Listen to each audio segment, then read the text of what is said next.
Magandang umaga! Kumusta po? Narito po ulit ang update natin para sa lagay ng ating panahon. Ngayong umaga po ng May 17, 2025. Sa ngayon po, ay patuloy pa rin na malakas na easterlies ang hangin na umiihip po sa malaking bahagi ng ating bansa habang mayroong intertropical convergence zone na patuloy po na nag-i-extend dyan sa may Mindanao, and within that ITZZ, gaya po na inyong nakikita ay may sirkulasyon na po na buo na posibleng magpaulan yan sa ilang bahagi ng ating bansa sa susunod na mga araw, at posible rin na lalakas yan pagsapit po sa West Philippine Sea. At ito naman ay pinapakita ng forecast model natin pong ginagamit hanggang po sa susunod na 2 linggo.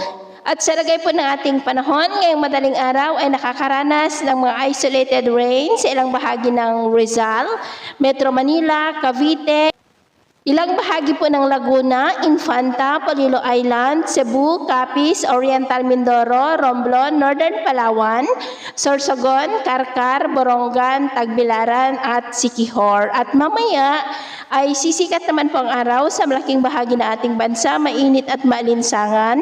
Pero may tsansa pa rin ng mga cloudy skies with isolated rain sa ilang bahagi ng Aurora, Infanta, Polillo Island, Legazpi, Catanduanes, Sorsogon at Palawan. At mamayang hapon, mas maraming lugar po ulit ang makakaranas ng maulap na kalangitan with isolated rain sa malaking bahagi ng Mindanao, ilang bahagi ng Palawan, Mindoro, Eastern Samar, Ilocos Region at Benguet.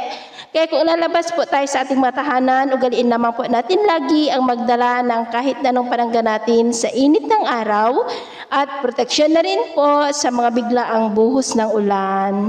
At sa atin naman pong mga baybayin, wala naman po tayong nakataas na mga gale warning signals, pero iba yung pag-ingat lamang po kung papalaot tayo para po mas makaiwas sa mga sakunang pangkaragatan.